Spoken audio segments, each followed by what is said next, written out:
welcome back to my greenhouse, because this is where it's dry, and this is the third or fourth time I'm actually filming this because I'm a terrible YouTuber and I don't work off of a script, and I'll get to the end of the video and then I forget to mention something that I should have mentioned in the beginning of the video.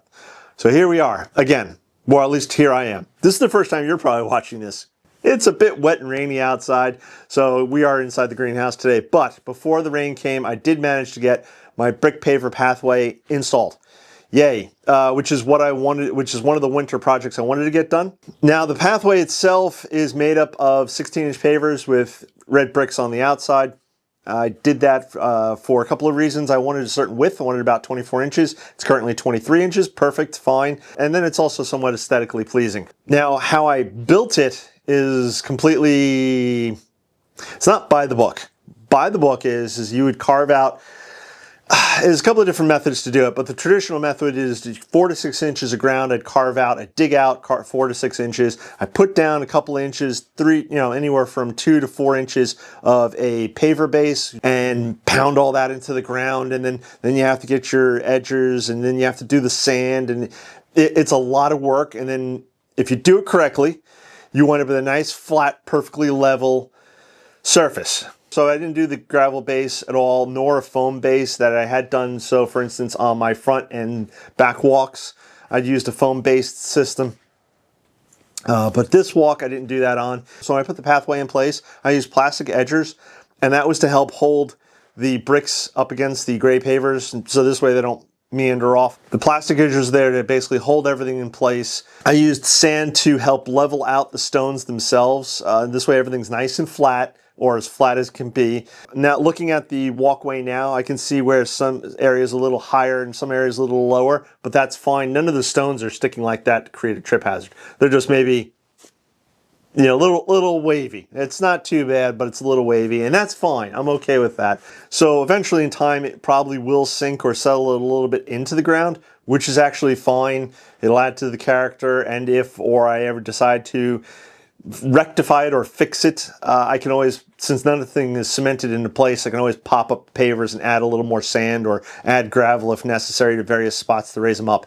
But I don't think it's going to be that big of a problem. I've had pavers here on the ground. In fact, I have large stones here in front of the greenhouse, and though they've settled into the ground a bit, nothing has really sunken into the ground. So there's a couple of reasons why I wanted the pathway in. So I wanted a nice looking pathway to walk from one side of my vegetable garden to the other side. So from my driveway side over to the rose garden, I wanted something nice to walk on.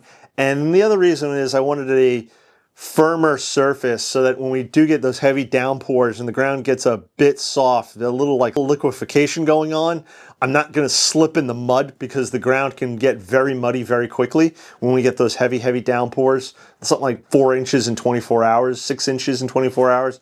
It's happened here. And that's before we even get a hurricane or a tropical storm. So the ground can get very muddy and very not dangerous to walk on, but you have to pay attention to what you're doing, because you can slip and fall very easy. So by putting in the pavers, I'll have a firmer base to walk on, and it'll less of a chance I'm going to slip and fall and break something. Although if I slip and fall and land on a paver, well, anyways. Now I don't have a pathway going to the front gate of the vegetable garden, and it is something else that I like to do, so I may repeat this same exact pathway next winter and have it going out to the front gate, have it do that. And then over time, maybe, depending on if I hit the lotto or if this YouTube channel suddenly takes off, I'll put in other pathways throughout the garden. So in the flower garden, I'll do a few pathways, maybe down the grand walkway, around the rose garden, things like that. I'm not sure, and I'm not even sure what type of pathways I would put in, but maybe that is something I'll do in the future. This is probably the biggest winter project, or the only big winter project I had going on this year.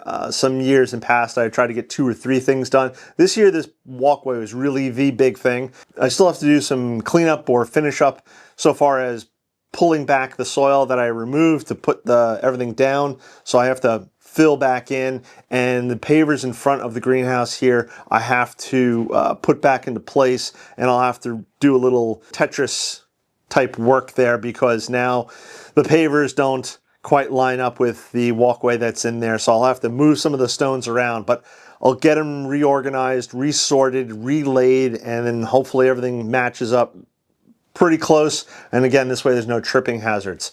So if you guys have done any sort of pavers, or if you've done your own pavers in your garden, let me know in the comments below if you've had them professionally done or if you've laid them yourselves. If you laid your own pavers, have you gone by the book and done exactly everything the way the book says, or have you sort of cut corners and maybe just laid paving stones on top of the ground, or however you did it? Please let me know in those comments below. This is just the way I did it, so that's why I didn't do a how-to video, because this is not how-to the way the book says. I know I cut some corners, but in the end, there's going to be no trip hazards, and I don't think that the brick pavers will sink that much into the ground, if at all. They probably will a little bit over time, but again, I don't think it'll be that big of a deal.